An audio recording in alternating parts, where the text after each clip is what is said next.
Hello students, આજના આપણા આ સીડ લેક્ચરની અંદર આપણે unit number 5 that is enterprise and risk management જે છે એનો જે લાસ્ટ ટોપિક છે that is 5.5 and the topic name is SWOT analysis. That means strength, weakness, opportunity and threat analysis. તો આ SWOT એનાલિસિસ વિશે આજના સેશનમાં આપણે ડિસ્કશન કરીશું. So the short form that is SWOT, SWOT. તો S નો અર્થ થાય છે સ્ટ્રેન્થ, W નો અર્થ થાય છે વીકનેસ, O નો અર્થ થાય છે ઓપોર્ચ્યુનિટીઝ એન્ડ T નો અર્થ થાય છે થ્રેટ્સ. તો આ SWOT એનાલિસિસ જે છે એના વિશે આપણે કમ્પ્લીટ ચર્ચા કરીશું. તો કોઈપણ બિઝનેસ એન્ટરપ્રાઇઝ જે છે એની સક્સેસફુલ ચલાવવા માટે આપણે આ SWOT એનાલિસિસ જે છે એ કરવામાં આવે છે. So for the successful operations of the business unit and entrepreneur has to manage the resources in a strategic manner. જે કાંઈ એની પાસે જે રિસોર્સિસ જે છે એન્ટરપ્રિન્યોરે એ સ્ટ્રેટેજિક મેનરથી ચલાવવા જોઈએ, એટલે એને ચલાવવા માટેની કોઈ સ્પેસિફિક સ્ટ્રેટેજી બનાવવી પડે. On such popular strategic management is considered as 4 variables known as SWOT analysis, right? તો એમાંનું એક SWOT analysis છે. તો the relation of such factors are as under. તો આ જે સ્ટ્રેન્થ, ઓપોર્ચ્યુનિટી, વીકનેસ અને થ્રેટ જે છે એનું રિલેશન કઈ રીતે કન્સિડર કરવામાં આવે છે એ જોઈએ. તો અહીંયા પહેલાં આપ્યા છે સ્ટ્રેન્થ અને વીકનેસ. તો આ બે કમ્બાઈન જોઈએ આપણે. તો જે સ્ટ્રેન્થ છે they are based on internal environment, they are controllable in nature, right? તો આ સ્ટ્રેન્થ અને વીકનેસ જે છે એ કોની હોય? એન્ટરપ્રાઇઝની પોતાની હોય. કોઈ કંપની છે એ પોતાની એની સ્ટ્રેન્થ શું છે અને એ કંપનીની વીકનેસ શું છે, રાઈટ? તો એ કંપનીનું ઇન્ટરનલ એન્વાયરમેન્ટ જે છે એની ઉપરથી નક્કી થાય છે અને એ કંટ્રોલેબલ છે, એને આપણે કંટ્રોલ કરી શકીએ છીએ. as well as the business unit can manipulate the resource to their advantage. તો આ સ્ટ્રેન્થ અને વીકનેસ જે છે એ બિઝનેસ એન્ટરપ્રાઇઝની જે છે એ મેનિપ્યુલેટ કરી શકે છે, એમાં ફેરફાર કરી શકે છે, એમાં ઇમ્પ્રુવમેન્ટ કરી શકે છે અને એનો લાભ લઈ શકે છે, right? Then third and fourth that is opportunity and threats. તો they are based on external environment. Opportunity એટલે તક, રાઈટ? તો તક અને થ્રેટ્સ એટલે કે ડર, રાઈટ? ભય. તો આ જે ઓપોર્ચ્યુનિટી જે છે, તકો જે છે એ એક્સટર્નલ એન્વાયરમેન્ટ ઉપર ડિપેન્ડ કરે છે, right? They are uncontrollable in nature. તે કંટ્રોલ પણ કરી શકાય નહીં. તો તક જે છે એને ઝડપવી પડે, રાઈટ? તક જે છે એ કંપનીના ઇન્ટરનલ એન્વાયરમેન્ટ ઉપરથી નક્કી ન કરી શકાય.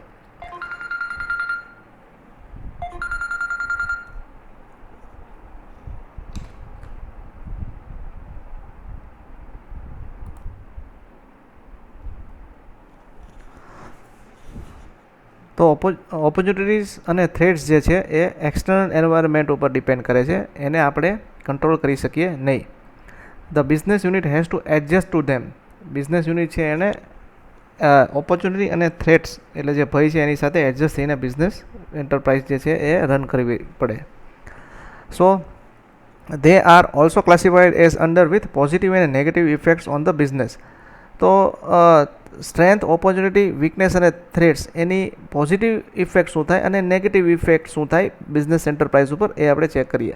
તો સૌથી પહેલાં છે સ્ટ્રેન્થ. સ્ટ્રેન્થ એટલે આપણે ગુજરાતીમાં કહી શકીએ કે તાકાત, રાઈટ? તાકાત. તો બિઝનેસ એન્ટરપ્રાઇઝની તાકાત શું છે? ઓપોર્ચ્યુનિટી એટલે કે તક શું છે? વીકનેસ એટલે કે નબળાઈ શું છે? અને થ્રેટ્સ એટલે કે ડર, ભય, રાઈટ? બિઝનેસને કઈ બાબતથી અથવા તો બિઝનેસ એન્ટરપ્રાઇઝને શેનો ભય હોય છે, રાઈટ?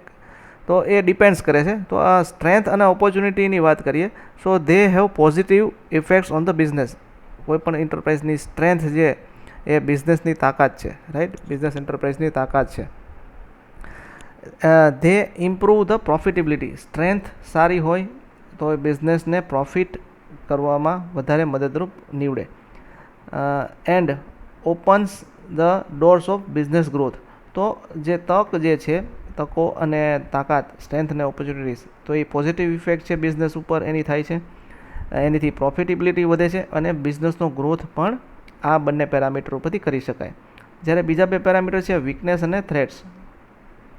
તો નબળાઈઓ અને જે ભય જે છે તે have negative effect on the business. કોઈ પણ એન્ટરપ્રાઇઝની નબળાઈ જે છે એ નેગેટિવ ઇફેક્ટ આપે છે. they drag the business on the road of failure and make the business survival difficult. તો આ વીકનેસ અને થ્રેટ્સને કારણે બિઝનેસ જે છે એ ફેલિયર તરફ લીડ થાય છે અને બિઝનેસને સર્વાઈવ કરવો ડિફિકલ્ટ સાબિત થાય છે. તો અહીંયા તમે જોશો કે રિલેશન જે આપી છે, પહેલામાં સ્ટ્રેન્થ અને વીકનેસની આપી છે, તો બીજામાં સ્ટ્રેન્થ અને ઓપોર્ચ્યુનિટીની આપી છે, રાઈટ. તો અહીંયા આગળ જે રિલેશનશિપ છે ઓપોર્ચ્યુનિટી અને થ્રેટ્સની આપી છે, તો નીચે આપી છે વીકનેસ અને થ્રેટ્સની આપી છે. તો બંને અલગ અલગ ફેક્ટર્સ કન્સિડર કરીને અહીં જે છે એ સ્ટ્રેન્થ, ઓપોર્ચ્યુનિટી, વીકનેસ અને થ્રેટને ક્લાસિફાય કરેલા છે. તો અહીંયા હવે આપણે એક જોઈએ, some important consideration of SWOT analysis are classified as under. તો સૌથી પહેલાં સ્ટ્રેન્થ. તો સ્ટ્રેન્થમાં કયા પેરામીટરનો સમાવેશ થાય છે, કંપનીના, એન્ટરપ્રાઇઝના કયા એવા પેરામીટર છે જેને આપણે સ્ટ્રેન્થ તરીકે ગણી શકીએ. તો સૌથી પહેલાં છે કોર કોમ્પિટન્સ. કોમ્પિટન્સ એટલે જે પ્રોડક્ટ બનાવવા માટે કંપની સ્થાપવામાં આવી છે એ એકદમ ક્વોલિટી વાઇઝ પ્રોડક્ટ જે છે એ બનાવી શકે છે. They are capable to manufacture their product. તો એ કોઈપણ કંપનીની સ્ટ્રેન્થ કહેવાય. બીજું છે મોનોપોલી પોઝિશન, રાઈટ. કંપની એવી પ્રોડક્ટ બનાવે છે કે જે મોનોપોલીવાળી છે, તેની કોઈ હરીફાઈ જે છે એ બિઝનેસમાં નથી, તેનો કોઈ હરીફ નથી. મોનોપોલીવાળી પ્રોડક્ટ જે છે that is the strength of enterprise. Then good profit margin. જે પ્રોડક્ટ બને છે એનો પ્રોફિટ માર્જિન પણ વધારે છે, so it is a strength of enterprise. Good liquidity એટલે જે પૈસાની જે ફ્લો જે છે, રાઈટ, લિક્વિડિટી જે છે, રૂપિયાનો ફ્લો જે આવક અને જાવક જે છે એ કંપનીમાં જો સારી હોય, so it is a strength of any enterprise. Good R&D, research and development facility. જો કોઈ કંપનીમાં સારી હોય તો it is a strength. Then efficient, loyal and committed man power. ખૂબ સારા એફિશિયન્ટ, રાઈટ, લોયલ એટલે વફાદાર અને કમિટેડ હોય, રાઈટ, એવો મેન પાવર જો અવેલેબલ હોય તો it is a strength of any enterprise. Then good process and operational control. Technology wise જે મશીનરીઝ જે છે, રાઈટ, એ એકદમ એડવાન્સ હોય અથવા તો એ કેપેબલ હોય કોઈ પણ જે ડિઝાયર્ડ પ્રોડક્ટ જે છે એને બનાવવા માટે. સો ઓપરેશનલ કંટ્રોલ સારા છે, રાઈટ, પ્રોસેસ ઉપર કંટ્રોલ સારા છે. તો એવી ટેકનોલોજી જો કોઈ ઇન્ડસ્ટ્રી પાસે હોય તો it is a strength of that industry. Then amicable relationship between management and labour. Worker અને મેનેજમેન્ટના સારા સંબંધો હોવા, that is also a part of strength of the enterprise. Then efficient marketing channel. માર્કેટિંગની ચેનલ ખૂબ સારી છે, it is also strength. High degree of customer satisfaction. કસ્ટમરનો જે સેટિસ્ફેક્શન લેવલ છે એ સારું છે, right. Good brand image and brand loyal customer. પ્રોડક્ટની સારી એવી બ્રાન્ડ છે અને એને એવા લોયલ કસ્ટમર્સ છે. તો આ બધી જ જે ફેક્ટર્સ છે એ કોઈપણ કંપનીની સ્ટ્રેન્થ હોઈ શકે, રાઈટ. ધેન વીકનેસમાં કયા પેરામીટર કન્સિડર કરી શકાય? તો પહેલું છે high investment in machines and poor capacity utilisation. Machinery ખૂબ ઇન્વેસ્ટમેન્ટ કરી છે, ખૂબ રૂપિયા રોક્યા છે, પણ એનું પ્રોપર યુટિલાઇઝેશન નથી, એને કોઈ સારો એવો ઉપયોગ નથી કરી શકાતો એ ફેસિલિટીનો, એ મશીન્સનો, તો it is a weakness. Inefficient production system causing breakdowns, rejects and customer dissatisfaction. Production system જો ઇનએફિશિયન્ટ હોય તો તેને લીધે બ્રેકડાઉન્સ આવે. બ્રેકડાઉન્સ એટલે મશીન જે છે એ ચાલતું બંધ પડી જાય. તો એવા ઇનએફિશિયન્ટ પ્રોડક્શન સિસ્ટમને કારણે આવા જે અનિશ્ચિત બ્રેકડાઉન્સ આવે, right, it is a weakness. Then rejection આવે, પ્રોડક્ટ જે છે એ રિજેક્ટ થતી હોય, બહુ બધું રિજેક્શન રેશિયો, રિજેક્શન રેટ છે એ ખૂબ વધારે છે. અને ઓવરઓલ જે કસ્ટમર જે છે એ ડિસસેટિસ્ફાય થાય, તો આ જે છે એ વીકનેસનો પાર્ટ છે. Then unsatisfied workers with low morale of employee.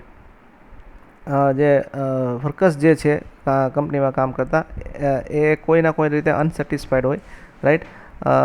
એનો જે કામ કરવાનો જે મોરલ હોય એ પુઅર હોય, એ ઓછો હોય, તો it is a part of weakness. then industrial dispute, right? અંદરો અંદર department to department, then hierarchy to hierarchy જે મેન પાવર છે એનો અંદરનો જે ડિસ્પ્યુટ છે, જે ઝઘડા છે, it is a part of weakness of any enterprise. then old machines and industrial accidents, technology wise જે મશીનરી છે એ ઓલ્ડ છે, રાઈટ? તો એને કારણે ઇન્ડસ્ટ્રીયલ એક્સિડન્ટ્સ જો થાય છે તો it is a part of weakness. Obsolete technology એટલે જે એવી ટેકનોલોજી કે જે નામશેષ થઈ ચૂકી છે અથવા તો બહુ જૂની છે, રાઈટ? ઓર્થોડોક્સ ટેકનોલોજીથી કોઈ પાર્ટ્સ બને છે તો it is a weakness. High cost of production cost ખૂબ હાઈ આવે છે. પુઅર એક્સેપ્ટન્સ ઓફ પ્રોડક્ટ્સ, લોકો અથવા તો કસ્ટમર જે છે એનો પ્રોડક્ટને એક્સેપ્ટ કરવાનો જે રેશિયો છે એ ઓછો છે.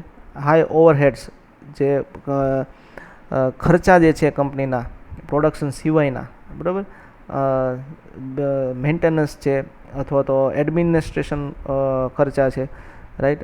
ઓપરેશનલ ખર્ચા છે, એ બધા જો ખર્ચા જે છે એ ખૂબ વધારે હોય તો it is a weakness. Then high ડેપ્ટ ફંડ્સ, કંપની ખૂબ દેવામાં હોય, રાઈટ? તો પણ એ કંપનીની વીકનેસ બતાવે છે. ધેન ઓપોર્ચ્યુનિટીઝની વાત કરીએ તો એની અંદર favourable economical environment like high economic growth rate, એટલે કે જે બિઝનેસને જે એન્વાયરમેન્ટ જોવે, રાઈટ, બિઝનેસને ગ્રો કરવા માટે હાઈ ઇકોનોમિક ગ્રો રેટ એટલે દેશનો ઇકોનોમીનો ગ્રોથ રેટ છે એ વધારે હોય. લો ઇન્ટરેસ્ટ રેટ હોય, જે પૈસા બેંક પાસે લીધા છે, જે ડેપ્ટ છે એનું જે વ્યાજ ભરવાનું હોય એનો ઇન્ટરેસ્ટ રેટ ઓછો હોય. દેન લો ઇન્ફ્લેશન, ફુગાવાનો દર ઓછો હોય. ગુડ એક્સપોર્ટ્સ, ધેન નિકાસ જે છે એ ખૂબ સારી હોય. હાઈ સેવિંગ્સ રેટ, વ્યાજના દરના સેવિંગ રેટ્સ જે છે એ વધારે હોય. ફેવરેબલ મોન્સૂન, ખૂબ સારું ચોમાસું હોય. આપણો દેશ જે છે એ વરસાદ પર આધારિત દેશ છે, ખેતી પ્રધાન દેશ છે. તો મોન્સૂન જો દેશમાં સારું હોય તો એ પ્રમાણે ઓવરઓલ જે આપણી દેશનો જે ગ્રોથ રેટ છે એ ખૂબ સારો રહે. તો આ બધા જે છે એ ઓપોર્ચ્યુનિટીઝ છે કોઈ પણ બિઝનેસને સારી રીતે રન કરવા માટેની. તો આ જો બધા પેરામીટર્સ જો સારા હોય તો એ એક તક આપે છે બિઝનેસને ગ્રો કરવાની. Than second one is favourable social environment, સામાજિક જે વાતાવરણ હોવું જોઈએ. Like demand cooperative approach of society, warm welcome of company products and services. તો આ જે સોશિયલી જે ટચ હોય, બરાબર, એ જો ખૂબ સારી રીતે મેન્ટેન થતો હોય તો it is a opportunity. Then favourable political environment like stable government, advantageous policies, lesser regulations, high degree of industrial promotion, lower tax rate etcetera. એટલે કે પોલિટિકલ જે સપોર્ટ મળવો જોઈએ ગવર્મેન્ટ તરફથી, તો એ જો ખૂબ સારો હોય તો એના ઘણા ફાયદા છે. બિઝનેસને ગ્રો કરવા માટેની સારી પોલિસી જો હોય, લેઝર રેગ્યુલેશન્સ હોય એટલે જે નિયમો હોય, બરાબર, જે રૂલ્સ અને રેગ્યુલેશન્સ છે એ ઓછા હોય, એમાં એની જે સિવિયરિટી હોય એ ઓછી હોય. High degree of industrial promotion, ઇન્ડસ્ટ્રીને જો પ્રમોટ કરવા માટે જે બનતા પ્રયત્નો ગવર્મેન્ટ પાસેથી મળતા હોય. લોઅર ટેક્સ રેટ, જે જીએસટી જે છે, રાઈટ, એ અત્યારના જે ટેક્સ સ્વરૂપે આપણે પબ્લિક જે છે ગવર્મેન્ટને ચૂકવે છે, તો એ ટેક્સ રેટ જે છે એ ફેવરેબલ કન્ડિશનવાળો હોય તો એ એક તક બિઝનેસને ગ્રો કરવા માટેની ઊભી કરે છે. Then fourth one that is favourable technological environment like quick adoption of technology, cost reduction, quality improvement. તો ટેકનોલોજીકલ એન્વાયરમેન્ટ જે છે કંપનીનું એ એવું હોય કે એ ઝડપથી ટેકનોલોજી ચેન્જ જે છે એ એડોપ્ટ કરે છે, જેને કારણે કોસ્ટ રિડક્શન થાય છે અને ક્વોલિટી ઇમ્પ્રુવમેન્ટ થાય છે. તો એ એક ઓપોર્ચ્યુનિટી છે. Favourable capital market for fund raising, market એવું છે કે જે કોઈ એન્ટરપ્રેન્યોરને પૈસાની જરૂર પડે છે તો માર્કેટ પાસેથી એને સારી એવું પ્રમાણમાં ફંડ મળી શકે. જેમ કે હમણાં આઈપીઓ આવે છે તો આઈપીઓ દ્વારા પણ કંપની છે પોતાનું ફંડ જે છે એ રેઝ કરી શકે છે. તો માર્કેટ એવું હોવું જોઈએ કે જે કંપનીને ફંડ મેળવવા માટે બહુ સહાયતા કરે, તો એક તક છે. Then global cooperation and collaboration, વિશ્વ સ્તરીય કોઓપરેશન અને કોલેબોરેશન, જેમ કે અલગ અલગ દેશો સાથે એમઓયુઝ જે થાય છે, રાઈટ, મેમોરેબલ ઓફ અન્ડરસ્ટેન્ડિંગ. તો એ જે એમઓયુઝ થાય છે એને કારણે એક તક ઊભી થાય છે દેશ વિદેશ સાથે વ્યાપાર અને બિઝનેસ કરવાની. તો એક તક રહેલી છે. Then visionary management and efficient and effective executives, તો જે મેનેજમેન્ટ છે, ટોપ મેનેજમેન્ટ, એના જે માણસો જે હશે, જે સીઈઓઝ હશે, એમડીઝ હશે, એનું જે વિઝન જે છે એ ખૂબ ક્લિયર હોય અને જેના જે એક્ઝિક્યુટિવ્સ જે છે એ ખૂબ ઇફેક્ટિવ રીતે જો કામ કરે તો એ પણ એક બિઝનેસને ડેવલપ થવા માટેની તક પૂરી પાડે છે. Then availability of low cost inputs like raw materials, electricity, transportation, labour etcetera. તો આ બધું જ જે છે કંપનીને ચલાવવા માટેના જે ફેક્ટર્સ જે છે એ પૂરતા પ્રમાણમાં અવેલેબલ હોય તો એ પણ એક બિઝનેસને ગ્રો કરવા માટેની જે ઓપોર્ચ્યુનિટી છે એ પૂરી પાડે છે. Then assured supply of inputs, અને આ જે સપ્લાયસ જે ઇનપુટ્સ જે છે એનું સપ્લાય જે છે એ એશ્યોર્ડ હોવું જોઈએ, એમાં કોઈ રૂકાવટ ન આવે. તો આ બધી જ જે બાબતો છે એ નો સમાવેશ ઓપોર્ચ્યુનિટી, તકની અંદર થાય છે. અને last one that is threat. Threat એટલે ડર, ભય, રાઈટ. તો કંપનીને શેનો ભય હોઈ શકે, શેનો ડર હોઈ શકે? તો કોઈપણ એન્ટરપ્રાઇઝને આપણે જે નીચે આપેલા જે મુદ્દાઓ છે એમાં આપેલ જે બાબતો છે એનો ડર હોઈ શકે. For example, frequent natural climates like flood, fire, earthquake, right. તો પૂર આવવું, આગ લાગવી, ભૂકંપ આવવો, તો એ એક ભય છે, રાઈટ. એ એક ડરનો માહોલ પેદા કરે છે અને આ બધા નેચરલ ક્લાઇમેટ્સને કારણે કંપનીને ખૂબ બધું નુકસાન ભોગવવું પડે છે. તો એ it is a part of threat, ભયનો પાર્ટ છે, right. Then unstable political environment, government જે છે એ અનસ્ટેબલ હોય તો અલગ અલગ જે છે એના રૂલ્સ જે છે એ પ્રોપર ફોલો ન થતા હોય અને એને કારણે ખૂબ બધી તકલીફો ભોગવવી પડે.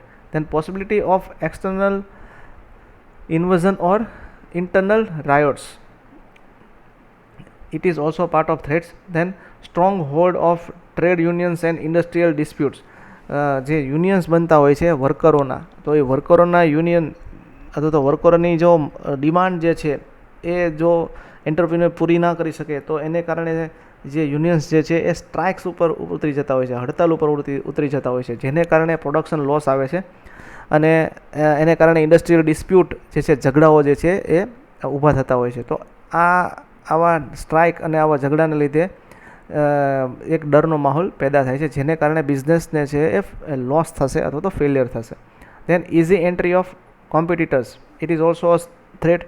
કોમ્પિટિટર્સ જે છે એની ઇઝી એન્ટ્રી જો થઈ જાય, તમારી જેવી પ્રોડક્ટ જે છે એ બીજો કોમ્પિટિટર સસ્તા પ્રાઇસે જો બનાવવા માંડે, રાઈટ, તો આપ જે તમારી પ્રોડક્ટ જે છે એ બજારમાં વેચાય નહીં, તો એ કોમ્પિટિટરની એન્ટ્રી જે છે કોમ્પિટિટરની, it is also part of threat, એ એક ભયનો સંકેત છે.